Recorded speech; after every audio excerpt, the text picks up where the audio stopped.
আমেরিকায় Donald Trump ক্ষমতায় আসার পর হঠাৎ বড় সুখবর পেল ডক্টর মোহাম্মদ ইউনূসের নেতৃত্বাধীন সরকার।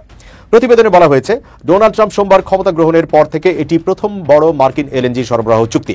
ট্রাম্পের অভিষেকের পর সবচেয়ে বড় চুক্তিটি হলো বাংলাদেশের সঙ্গে। ট্রাম্প প্রশাসন যদি কিছু চিন্তা করে, তাহলে আগে চিন্তা করবে যে ওই দেশটার সাথে আমার বাণিজ্যিক স্বার্থ কি, লাভ কি। যে সিস্টেম চালু হচ্ছে, এই সিস্টেমে ওই আগের দিনের দাদা চাচা মুরব্বী দল করার কারণে শুধুমাত্র যে এলাকায় চেয়ারম্যান হইতে পারবেন, এই সিস্টেম কিন্তু শেষ। পড়াশোনা যাদের নাই, আগামীতে বিএনপি ক্ষমতায় আসবে চিন্তা করে, জামাত ক্ষমতায় আসবে চিন্তা করে যারা নির্বাচনের প্রস্তুতি নিচ্ছেন, সবার জন্য এক বালতি সমবেদনা, কারণ সিস্টেমটা ভিন্ন হয়ে যাচ্ছে। ইলিয়াস সাহেব কি? ইলিয়াস সাহেব নিরপেক্ষভাবে কথা বলছেন, সেও আপনার জামাত ছিল। এরপরে আপনার ডক্টর কনক সারওয়ার, সেও আপনার জামাত ছিল। তো আপনার লোকটাকে তাহলে এখন যদি প্রশ্ন করেন আমার কোনো লোক নাই, যদি আপনার লোক না থাকে তাহলে আপনি ব্যর্থ কেন এই জায়গায়? আপনার লোক থাকবে না কেন? বিএনপি আওয়ামী লীগের সুর মিলে যাওয়ায় সরকারের পক্ষ থেকে কঠিন বার্তা দেওয়া হয়েছে। এই বার্তাটা বোথ বিএনপি এবং আওয়ামী লীগের বিরুদ্ধে, যে বিএনপি আওয়ামী লীগ এক পয়েন্টে এসেছে।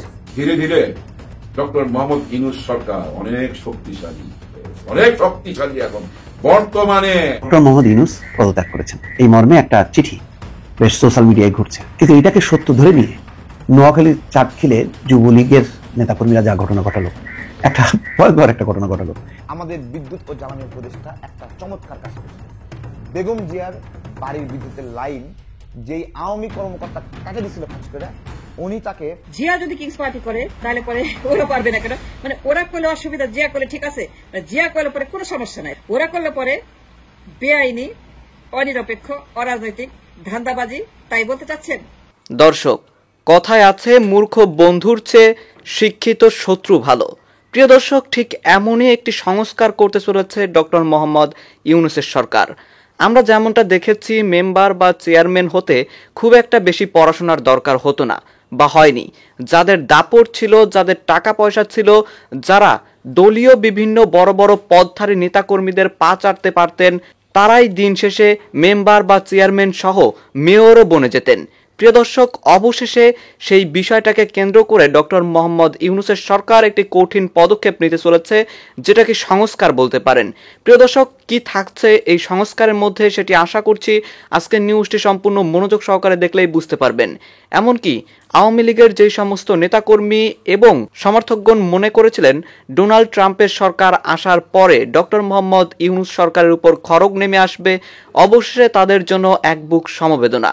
কেননা ডোনাল্ড ট্রাম্প ক্ষমতায় আসার পর বা শপথ গ্রহণের পর সর্বপ্রথম যেই ডিলটি হয়েছে সেটি বাংলাদেশের সাথে, এবং এটি একটি বড় ডিল ডক্টর মোহাম্মদ ইউনূসের সাথে ডোনাল্ড ট্রাম্প প্রশাসনের। প্রিয় দর্শক, সেখানে ঠিক কি ডিল করা হয়েছে এবং এতে করে বাংলাদেশ এবং আমেরিকা আসলে এই দুই দেশের মধ্যে কোন দেশটি সবচেয়ে বেশি সুবিধা ভোগ করতে পারবে সেটিও কিন্তু জানবেন। প্রিয় দর্শক, এরই সাথে সাথে জানতে পারবেন মতের পক্ষে হলে দেশপ্রেমিক এবং মতের বিপক্ষে গেলে জামাত শিবির বা দেশদ্রোহী। ঠিক এমনই একটি টোন কিন্তু তৈরি করেছিল আওয়ামী লীগ, ঠিক একই টোনে কথা বলছে বিএনপি। অবশেষে বিএনপিকে কেন্দ্র করে কিছু চাঞ্চল্যকর তথ্য প্রকাশ করেছে একজন রাজনৈতিক বিশ্লেষক।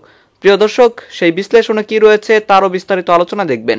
তো প্রিয় দর্শক, আমি আর বেশি কথা বাড়াবো না। আমি ভিডিওর শুরুতেই আপনাদের যে ভিডিওগুলোর অংশবিশেষ দেখিয়ে শুরু করেছিলাম, সেই ভিডিওগুলোর বিস্তারিত আলোচনা দেখাবো।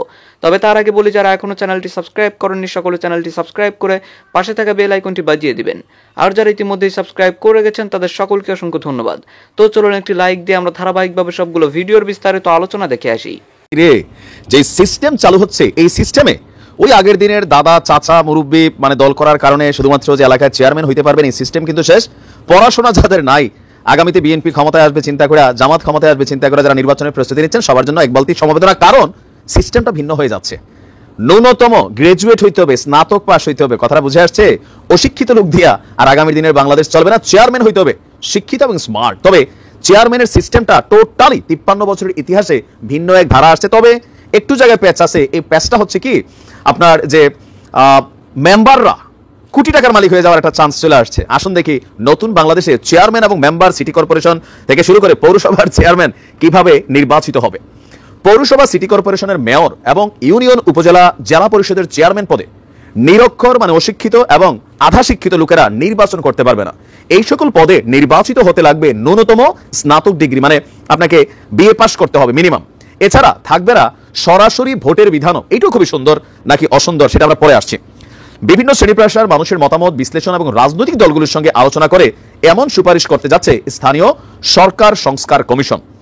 ফেব্রুয়ারি মাসের শেষের দিকে এই প্রতিবেদন জমা দেওয়ার প্রস্তুতি নিচ্ছে কমিশন। সংস্কার কমিশনের প্রধান যিনি আছেন ডক্টর তোফায়েল আহমেদ, তিনি বলছেন, সাধারণ মানুষের অভিযোগ দল, পেশি শক্তি এবং টাকার দাপটের কারণে শিক্ষিত মানুষ জনপ্রতিনিধি হতে পারে না। কথা কিন্তু সত্য। নিরক্ষর লোকজন আর জনপ্রতিনিধি হতে না পারেন, শিক্ষিতরা জনপ্রতিনিধি হতে আগ্রহী হন এবং বিজয়ী হয়ে আসতে পারেন, এমনভাবেই সংস্কারের প্রস্তাব দেওয়া হয়েছে। সংশ্লিষ্ট সূত্র বলছে, ভোটাররা মানে আমরা যারা ভোট দেব, আমরা শুধুমাত্র ইউনিয়ন পরিষদ হিসাবে সদস্য হিসাবে মেম্বারকে নির্বাচিত করব।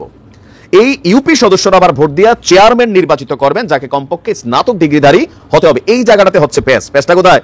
এখন ধরেন আমার এলাকায় 25 জন মেম্বার আছে, তো এই মেম্বাররা যাকে সিলেক্ট করবে তিনি কিন্তু চেয়ারম্যান হয়ে যাবেন, জনগণের ভোট লাগবে না। তো এই মেম্বারদেরকে কত টাকা খেলার মধ্যে ফালাই দিচ্ছে এটা বুঝছেন, এই জায়গাটা কিন্তু প্যাচ আছে।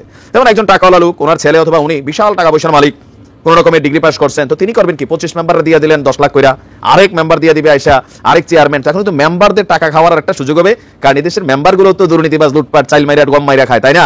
সবাই না, বাট ম্যাক্সিমামই খায়। তো সেক্ষেত্রে মেম্বারদের খাওয়ার রাস্তাটা অনেক বড় হয়ে যাচ্ছে। তো আমার মনে হয় এই জায়গাটাতে আরেকটু পরিবর্তন চিন্তা ভাবনা দরকার, কারণ এই দেশে মানুষ টাকায় বিক্রি হয়ে যায়। ইউপি সদস্যদের মধ্যে একজনকে সভাধ্যক্ষ নির্বাচিত করা হবে। সভাধ্যক্ষকেও স্নাতক ডিগ্রিধারী হতে হবে, তার মানে মেম্বারকেও আপনার ডিগ্রি পাস হইতে হবে। একইভাবে সিটি কর্পোরেশন এবং পৌরসভায় নির্বাচন হবে। সার্বক্ষণিক দায়িত্ব পালন করতে হবে চেয়ারম্যান এবং মেয়রদের। তাদের বেতন কাঠামোতেও একটু উন্নতি করা হবে। ইউপি চেয়ারম্যানের বেতন উপজেলা পর্যায়ের প্রথম শ্রেণীর কর্মকর্তার সমান এবং পৌর মেয়রের বেতন উপজেলা নির্বাহী কর্মকর্তার সমান হবে। এটা ভালো, বেতন টেতন বাড়াবে। কিন্তু আমাদের দেশে চেয়ারম্যানই মেম্বার যারা করে তারা কি বেতনের জন্য করে? তারা করে রাস্তাঘাট, ইট কেলা যা আছে, পরিবেশ টরিবেশ সব খাইয়া খুইয়া সমান করার জন্য। ভালো মানুষও আছে, বাট বেশিরভাগ এই সেন্সে হাটে কোটি টাকা বিনিয়োগ করে। এখন এই প্রক্রিয়াটা সুন্দর। প্রথমত যেটা আমি খুবই সাপোর্ট করছি সেটা হচ্ছে শিক্ষিত মানুষ, কারণ একটা ইউনিয়নের মধ্যে কত কিছু থাকে, ও শিক্ষিতরা বসে থাকে, পাশে থেকে এসে এক গুরু পয়সা মনে করেন যে দালালি করে। আর এখানে পরিবর্তন দরকার। মেম্বার চেয়ারম্যান অফকোর্স এডুকেটেড হওয়া উচিত, বাট জনগণের ভোটে মেম্বার নির্বাচিত হওয়ার পর সেই মেম্বাররা চেয়ারম্যান কোন পদ্ধতিতে নির্বাচন করবে, সেখানে স্বচ্ছতার বিষয়টা কি থাকবে, টাকায় যে মেম্বাররা বিক্রি যাবে নাকি যাবে না, সেটারে আরেকটু মনিটরিং অথবা পরিবর্তন, এখানে সংযোজন বিয়োজন করাটা জরুরি। But the system is good. আমি মনে করি এটা একটা ঐতিহাসিক সিদ্ধান্ত হতে যাচ্ছে। তো বিএনপি ক্ষমতায় আসবে চিন্তা করে যারা চেয়ারম্যানই করবেন, খুব স্বপ্ন দেখছেন, জামাতের পক্ষ থেকেও দেখছেন, তো আগে দেখে নেন আপনার যোগ্যতা আছে কিনা। দলের জন্য খাটছেন, টাকা পয়সা খরচ করছেন, এমপি হিসাবে খুব ভালো সম্পর্ক, অনেক টাকা বিনিয়োগ করবেন, আমি ভাই চেয়ারম্যান হবো প্রত্যেক এলাকায়। খেলা কিন্তু উল্টে গেছে। এখন এটা খুবই শীঘ্রই হয়তো পরিণত হতে যাচ্ছে আইনে। ট্রাম্পের অভিষেকের পর সবচেয়ে বড় চুক্তিটি হলো বাংলাদেশের সঙ্গে। দর্শক, এটি যদিও একটি বাণিজ্যিক চুক্তি, কিন্তু এটি রাজনীতি থেকে বিচ্ছিন্ন না এই কারণে যে ট্রাম্প সবচেয়ে যে বিষয়টি অগ্রাধিকার দেয় সেটি হচ্ছে বাণিজ্য এবং অর্থনীতি। যেখানে মার্কিন যুক্তরাষ্ট্রের লাভ হবে, সেই দেশটি উপকৃত হবে, সেই দেশটি সম্পদ আহরণ করবে, সেই বিষয়গুলি খুবই গুরুত্বপূর্ণ ট্রাম্পের কাছে। তাকে বলা হয় যে সে ব্যবসায়ী প্রেসিডেন্ট, অর্থাৎ বাণিজ্য তার কাছে হচ্ছে খুবই প্রায়োরিটি। তার কাছে গণতন্ত্র, মানবাধিকার, অন্য বিষয়গুলি খুব মূল্যবান না, তার কাছে বাণিজ্য হচ্ছে খুব গুরুত্বপূর্ণ। এবং তিনি চান যে অর্থনৈতিকভাবে এমন অবস্থানে আনতে মার্কিন যুক্তরাষ্ট্র যাতে খুব শক্তিশালী অর্থনৈতিক দেশ হয় এবং সেই দেশের নাগরিকরা যাতে খুব ভালোভাবে থাকে। এটাই হচ্ছে ট্রাম্পের ভিত্তি, মানে ক্ষমতায় থাকার। তো সেই চুক্তিটি বলা হচ্ছে যে ট্রাম্প অভিষেক নেওয়ার পর, অর্থাৎ প্রেসিডেন্ট হিসেবে শপথ নেওয়ার পর বিশ্বের যেই কয়টি চুক্তি করেছে অন্যান্য, তার মধ্যে সবচেয়ে বড় চুক্তিটা হলো বাংলাদেশের সঙ্গে। ইতিমধ্যে দেখেছেন যে সৌদি আরবও কিন্তু $600 বিলিয়ন বিনিয়োগের কথা বলেছে। তার মানে বিষয়টা হলো কি, যুক্তরাষ্ট্রকে সন্তুষ্ট করা। তো বাংলাদেশের তো ক্ষমতা আর সৌদি আরবের না, বাংলাদেশের যে ক্ষমতাটা আছে সেই ক্ষমতাটা দিয়ে যুক্তরাষ্ট্রকে এই যুক্তরাষ্ট্রের সঙ্গে চুক্তিবদ্ধ হওয়া, এটা খুবই গুরুত্বপূর্ণ, রাজনৈতিকভাবে গুরুত্বপূর্ণ। ফলে বাংলাদেশ নিয়ে ট্রাম্প প্রশাসন যদি কিছু চিন্তা করে, তাহলে আগে চিন্তা করবে যে ওই দেশটার সাথে আমার বাণিজ্যিক স্বার্থ কি, লাভ কি। তখনই কিন্তু সামনে আসবে এই বাণিজ্যিক চুক্তির বিষয়টি। খুবই তাৎপর্যপূর্ণ এই চুক্তিটি। মার্কিন যুক্তরাষ্ট্রের তরলীকৃত প্রাকৃতিক গ্যাস সরবরাহকারী প্রতিষ্ঠান আর্জেন্ট এলএনজির সঙ্গে নন বাইন্ডিং চুক্তি হয়েছে বাংলাদেশের। প্রতিষ্ঠানটি বছরে বাংলাদেশে 5 মিলিয়ন মেট্রিক টন তরল গ্যাস সরবরাহ করবে। শুক্রবার আর্জেন্ট এলএনজি এই তথ্য জানিয়েছে সংবাদ মাধ্যম রয়টার্স। বার্তা সংস্থাটি বলছে, প্রেসিডেন্ট ডোনাল্ড ট্রাম্প দায়িত্ব গ্রহণের পর এটি যুক্তরাষ্ট্রের গ্যাস সরবরাহের সবচেয়ে বড় চুক্তি। ট্রাম্প ক্ষমতা গ্রহণের পর ঘোষণা দেন দেশটিতে জ্বালানির অনুসন্ধান বাড়াবেন তিনি। বাংলাদেশের সঙ্গে আর্জেন্ট এলএনজি চুক্তি প্রমাণ করছে ট্রাম্প প্রশাসনের উপর এই খাত সংশ্লিষ্টদের আস্থা রয়েছে। আর্জেন্ট এলএনজি লুজিয়ানাতে 25 million metric ton per annum MTPA অবকাঠামো তৈরি করেছে, যা তাদের সরবরাহ ব্যবস্থাকে অনেক শক্তিশালী করবে। যেসব দেশের সঙ্গে যুক্তরাষ্ট্রের মুক্ত বাণিজ্য চুক্তি নেই সেসব দেশে গ্যাস পাঠানোর ক্ষেত্রে মার্কিন জ্বালানি বিভাগ লাইসেন্স প্রদান স্থগিত করে রেখেছিল। তবে সোমবার ক্ষমতা গ্রহণের পর নির্বাহী আদেশের মাধ্যমে এটি রহিত করেন ট্রাম্প, কারণ তিনি বিশ্বব্যাপী যুক্তরাষ্ট্রের গ্যাস সরবরাহ বাড়াতে চান। বর্তমানে বিশ্বের তরলীকৃত প্রাকৃতিক গ্যাসের সবচেয়ে বড় সরবরাহকারী দেশ যুক্তরাষ্ট্র, কিন্তু তারা 2028 সালের মধ্যে সরবরাহের পরিমাণ দ্বিগুণ করতে চান। লুজিয়ানার পোর্ট ফরচুনে আর্জেন্ট এলএনজি অবকাঠামো তৈরি সম্পন্ন হলে তারা বাংলাদেশের পেট্রোবাংলার কাছে গ্যাসের কার্গো বিক্রি করা শুরু করতে পারবে। বাংলাদেশ বিনিয়োগ উন্নয়ন কর্তৃপক্ষের চেয়ারম্যান আশিক চৌধুরী রয়টার্সকে বলেছেন, এই চুক্তি শুধুমাত্র আমাদের বর্তমান শিল্পের গ্যাসের সরবরাহ নিশ্চিত করবে না, সেই সঙ্গে যুক্তরাষ্ট্রের সঙ্গে কৌশলগত সম্পর্ককে শক্তিশালী করবে। বাংলাদেশ দীর্ঘদিন ধরে জ্বালানি চাহিদা দীর্ঘমেয়াদী সমাধান খুঁজছে। এক্ষেত্রে তরলীকৃত গ্যাসের দিকে ঝুঁকছে সরকার। তবে 2022 সালে ইউক্রেন রাশিয়ায় হামলার পর বিশ্বব্যাপী যখন গ্যাসের দাম বেড়ে যায়, তখন কম দামি কয়লার দিকে আবারও ঝোঁক শুরু করে ঢাকা।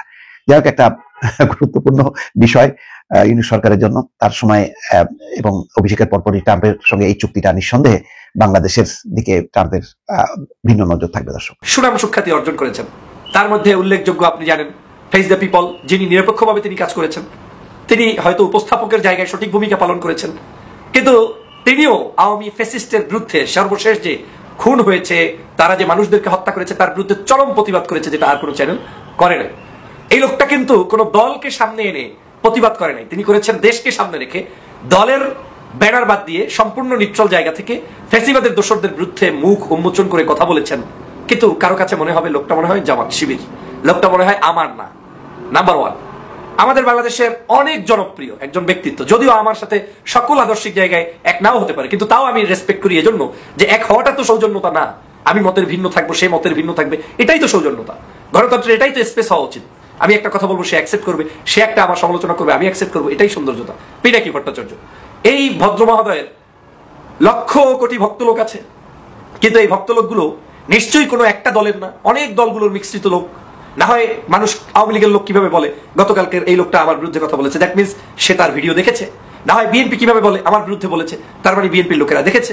তাহলে জামাত কিভাবে বলে যে আমার বিরুদ্ধে কিংবা পক্ষে বলেছে, তার মানে তারা ভিডিও দেখেছে। এই ভদ্রলোকের ভিডিও যারা দেখে কম বেশি মিক্স পিপলই দেখে। কিন্তু বাংলাদেশের ওই যে গরম ভাতে বিলই বেজারের মতো অবস্থা, যখন কোনো সত্য বা বুঝাতে চায়, ভালো কিছু বলতে চায় বা চেষ্টা করে যে সবাই মিলে এটা করা উচিত, হয়তো চেষ্টার ধরন ভিন্ন হোক না, সমালোচনা থাকবেই, কিন্তু সেই লোককেও আপনি বলবেন জামাত শিবির। ইলিয়াস সাহেব বাংলাদেশের একজন তরুণ সাংবাদিক, বিপ্লবী ব্যক্তিত্ব, বিশ্বের মধ্যে একত্রে 8 লাখ লোক ভিউ হয় এই ইউটিউব চ্যানেলে, বাংলাদেশে বিশেষ করে। আমার এর আগে কখনো দেখি নাই যেটা ইলিয়াস সাহেবের চ্যানেল থেকে হয়েছে। কয়েকদিন আগে আপনারা দেখেছেন ইলিয়াস সাহেব কি, ইলিয়াস সাহেব নিরপেক্ষভাবে কথা বলছেন, সেও আপনার জামাত শিবির। এরপরে আপনার ডক্টর কনক সারোয়ার, সেও আপনার জামাত শিবির, তিনিও তো কথা বলেন, তিনিও উপস্থাপনা করেন। এরকম করে আমি যদি এরকম আরো বহু মানুষের নাম বলতে চাই, লম্বা হতেই থাকবে। তো আপনার লোকটাকে তাহলে এখন যদি প্রশ্ন করেন আমার কোনো লোক নাই, যদি আপনার লোক না থাকে তাহলে আপনি ব্যর্থ কেন এই জায়গায়? আপনার লোক থাকবে না কেন? বাংলাদেশের ডক্টর ফয়জুল হক গত 16 বছর কি করেছে আপনার চোখের সামনে আছে না? 16 বছরে দেশনেত্রী বেগম খালেদা জিয়ার জন্য কথা বলেছে, যুদ্ধ করেছে, লড়াই করেছে, বিএনপির জন্য করেছে, তারেক রহমানের জন্য করেছে, জামাতের জন্য করেছে, ফাঁসির বিরুদ্ধে লড়াই করেছে। সকল ফাঁসি যাদেরকে দিয়েছে, অন্যায়ভাবে দিয়েছে, সেটা আমি বলেছি। আল্লামা মামুনুল সাহেবের পক্ষে কথা বলেছে। চরমনায়ের পীরের দাঁত ভাঙার সময় আমি প্রতিবাদ করেছি। সামষ্টিক সমগ্র মানুষের প্রতিবাদ করে ভালোবাসায় সিক্ত হলাম, সবার সাথে সম্পর্ক। সে লোকটাও আপনার দৃষ্টিতে জামাত শিবির। তাহলে বাংলাদেশের লোকটাকে, যে লোক আপনার 5 জনের নাম বলে আপনি তাদেরকে বাংলাদেশের জনগণ অ্যাকসেপ্ট করে, গ্রহণ করে, এরকম 5 জন লোকের নাম বলেন যারা গ্রহণযোগ্য ব্যক্তি, তাহলে দৃষ্টিভঙ্গির পরিবর্তন করতে হবে। প্রথম কথা হচ্ছে লোকগুলো আপনারই, কিন্তু আপনি ধরে রাখতে পারছেন না। আপনাকে ধরে রাখতে হবে, ধরে রাখার ক্যাপাসিটি অর্জন করতে হবে। সবার ক্ষেত্রে আপনার মধ্যে ভীতি আসলে হবে না, যাকেই দেখবেন তাকেই আপনার জামাত শিবির। আমি কয়েকদিন আগে একটা ভিডিওতে বলেছিলাম যে আমাদের আস্থার অভাব, এই আস্থা তৈরি করতে হবে। সবাইকে শত্রু ভাবলে হবে না। আপনি সবাইকে যদি মনে করেন যে বেশ ভালো কথা, সবাই তাদের লোক, তা আমার আপনার লোকটা কোথায়? তারা কেন তৈরি হচ্ছে না? আর আপনার একটা অভ্যাসের পরিবর্তন এরকম করতে হবে, জাতীয় ইস্যুতে, দেশের ইস্যুতে সবাই যদি জামাত শিবির হয়েও আপনার পক্ষে 10টা বক্তব্য দেয়, ইউ শুড অ্যাকসেপ্ট ইট, এবং তাকে আপনি অ্যাকোমোডেট করার, তাকে আপনি ক্যারি করার ক্ষমতা, যোগ্যতা রাখতে হবে। এবং এটাই যুব সমাজের চাহিদা। এই সমাজে কেউ কারো ল্যাংটা ধরে বসে থাকে না, আপনার পিছন ধরে বসে থাকে না। প্রত্যেকেই যার যার অ্যাকনলেজমেন্ট চায়, স্বীকৃতি চায়।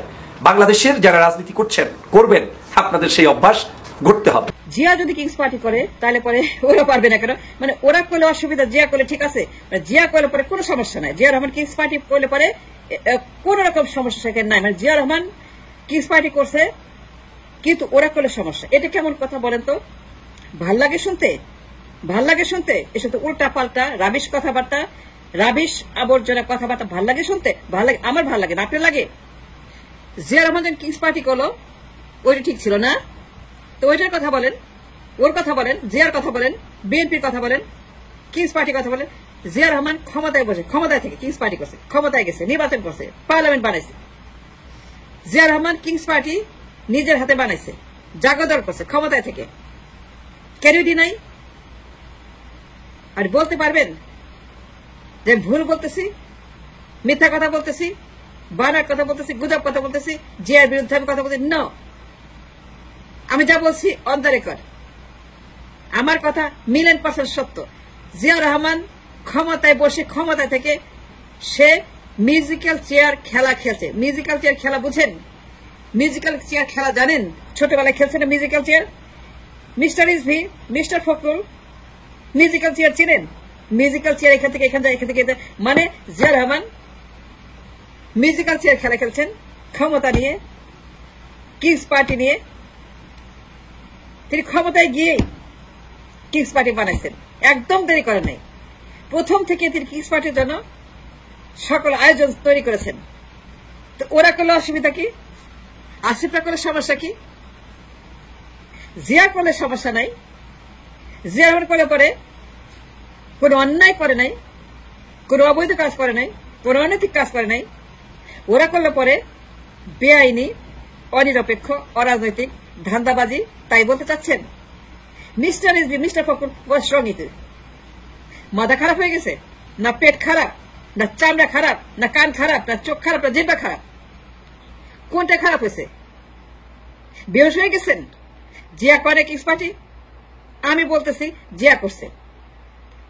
মামলা করেন আমার বিরুদ্ধে, সাহস থাকলে আমার বিরুদ্ধে মামলা করেন, আমি কোর্টে গিয়ে বলবো জিয়া রহমান ক্ষমতায় গিয়ে কিংস পার্টি বানাইছে। এই বিএনপি কিংস পার্টি জিয়া রহমানের। তাহলে বিএনপি বাতিল করে দেন, আপনারা চলে যান, জিয়া দলকে অবৈধ ঘোষণা করেন। কেন করবেন না? জিয়ার দল তো অবৈধ, জিয়ার দল তো অরাজনৈতিক, অসাংবিধানিক, অনৈতিক, আইন বহির্ভূত, অন্যায়, crime, you name it, you can name it, you can say whatever you want to say, I don't care. যদি সাহস থেকে মামলা করেন আমার বিরুদ্ধে, আমি গ্যারান্টি দিলাম, চ্যালেঞ্জ করলাম, আমার বিরুদ্ধে মামলা করে আমার কোর্টে না, আমি আদালতকে বলবো here is the proof Zia Rahman king's party করছে ক্ষমতায় বসে। দর্শক, আমি আশা করছি আপনারা সকলেই অত্যন্ত মনোযোগ সহকারে সবগুলো ভিডিওই দেখেছেন। এমনকি দর্শক, যদি এই ভিডিওগুলো সম্পর্কে আপনাদের কোনো মতামত থেকে থাকে তাহলে তো অবশ্যই জানাবেন। দর্শক, নিউজটি শেষ করছি এখানেই, ফিরছি পরবর্তী নিউজে নতুন কোনো টপিকে। আল্লাহ হাফেজ।